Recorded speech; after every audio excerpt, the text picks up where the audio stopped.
தக்காளி ரசம் எப்படி வைக்கிறதுன்னு பார்க்கலாம்.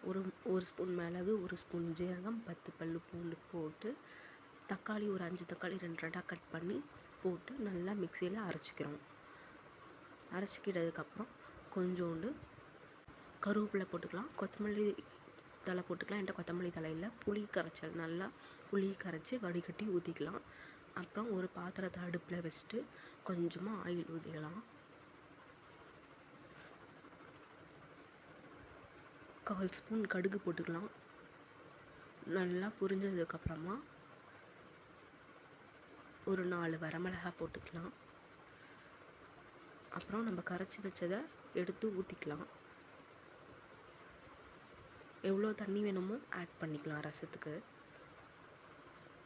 எனக்கு கொஞ்சம் நிறையா வேணும், அதனால் கொஞ்சம் நிறையா தண்ணி ஆட் பண்ணுறேன்.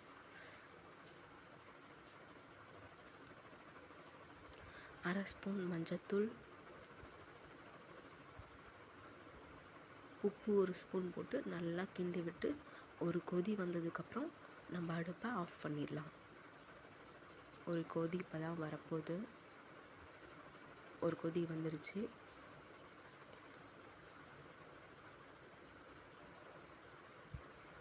இப்போ நம்ம அடுப்பை ஆஃப் பண்ணிக்கலாம்.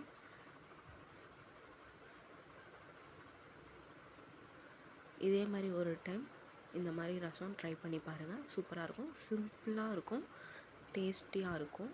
ஆம்லேட் கூட வச்சு சாப்பிட்டா சூப்பராக இருக்கும். இதே மாதிரி ஒரு டைம் ட்ரை பண்ணி பாருங்கள். Thank you so much.